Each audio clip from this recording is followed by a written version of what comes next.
அனைவருக்கும் வணக்கம். நான் உங்கள் ஜெயந்தி சத்தீஸ்வரன், மாணிக்கவாசகர் சிவலூசிபர் கொள்கை பீடத்திலிருந்து பேசுகிறேன். அதாவது எலெக்ஷன் முடிஞ்சிருச்சு, ரிசல்ட்டை எல்லாரும் டிவியில் சோஷியல் மீடியாவில் எல்லாத்துலேருந்து மக்கள் எல்லாரும் பார்த்துட்டு தான் இருப்பீங்க. அதாவது கட்சியில் அனைத்து கட்சிகளுக்கும் அதில் நின்ற அனைத்து ஜெயித்த வெற்றி பெற்ற வேட்பாளர்கள் அனைவருக்கும் எங்களது வாழ்த்துக்களை தெரிவித்துக் கொள்கிறேன். இன்றைக்கி நம்ம பார்க்க போகிற காணொளி என்னென்னா, தமிழ்நாட்டோட நிதி எச்சரிக்கை காணொளி தான் இன்றைக்கி நம்ம பார்க்க போகிறோம்.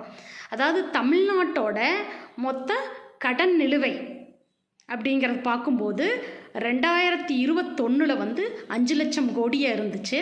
அதே இன்னைக்கு அதாவது 2026 9.55 லட்சம் கடன் இருக்குது. அதாவது மத்திய அரசு அவங்க என்ன சொல்கிறாங்கன்னா 9.55 லட்சம் கோடி மத்திய அரசோட கணக்குப்படி இருக்குது. ஆனால் மாநில அரசு சொல்கிற கணக்குப்படி 9.25 லட்சம் கோடி அப்படின்னு சொல்கிறாங்க. இது ரெண்டுக்கும் தோராயமாக அதாவது மத்திய அரசுக்கும் மாநில அரசுக்கும் தோராயமாக வித்தியாச டிஃப்ரென்ஸ் பார்த்தீங்கன்னாலே 26,000 கோடி டிஃப்ரென்ஸ் வருது. இது இப்போ 2026 கணக்குப்படி இந்த நிலவரத்தில் தமிழ்நாட்டோட கடன் நிலுவை இந்தவாறு உள்ளது. இதில் இந்த மாதிரி இருக்கும்போது என்னென்னா 9.29 லட்சம் கோடி மாநில அரசு சொல்லுது. ஆனால் தமிழ்நாட்டோட மொத்த கடன் நிலுவை தொகை 9.55 லட்சம் கோடின்னு மத்திய அரசு சொல்லுது. ஸோ இப்போ இது எப்படி இருந்தாலும் கடன் கிட்டத்தட்ட ஒரு 10 லட்சம் கோடியை நெருங்கிட்டு இருக்குது இப்போது இருக்கிற சூழ்நிலையில். இப்போ புதுசாக வந்திருக்கிற முதல்வராக வரப்போகிற விஜய் இதையெல்லாம் பார்த்து சரி பண்ணி இந்த கடன்களை எப்படியெல்லாம் அடைக்கணும். ஏன்னா அவர் நிறைய வாக்குறுதிகள் கொடுத்துருக்கிறாரு. அதாவது மகளிர்களுக்கு 2,500 பணம் கொடுக்குறேன்னு சொல்லியிருக்கிறாரு.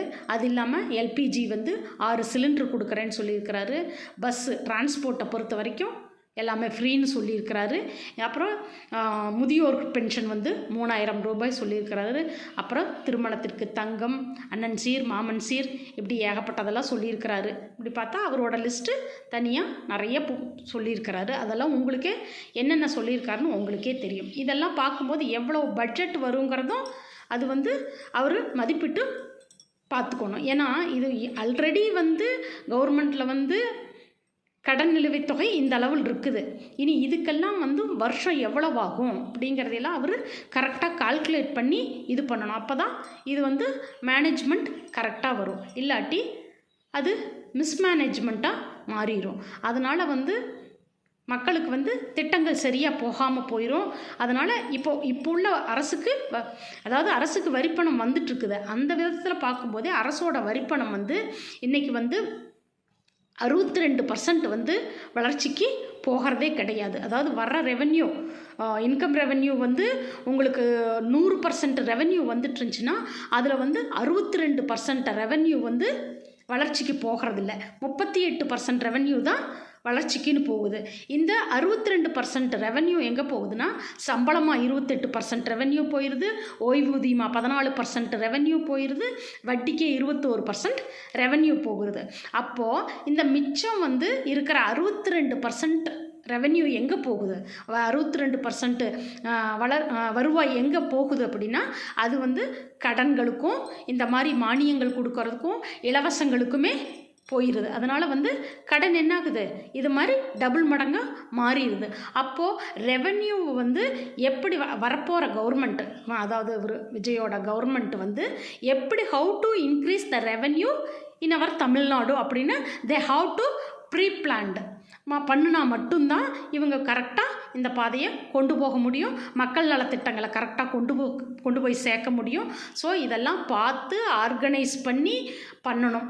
அதனால் ஏன்னா இப்போ புதுசாக வந்தவங்க எல்லாருமே புது எம்எல்ஏக்கள் எல்லாருமே அவங்களுக்கு தெரியாட்டி கூட அதை அவங்களாம் தெரிஞ்சுக்கிட்டு ஒவ்வொரு படிக்கட்டாக கரெக்ட் பண்ணுனா மட்டும்தான் இந்த பொருளாதார நிலைமையை அதாவது கட்டுப்பாட்டுக்குள்ளே கொண்டு வர முடியும். நன்றி நண்பர்களே.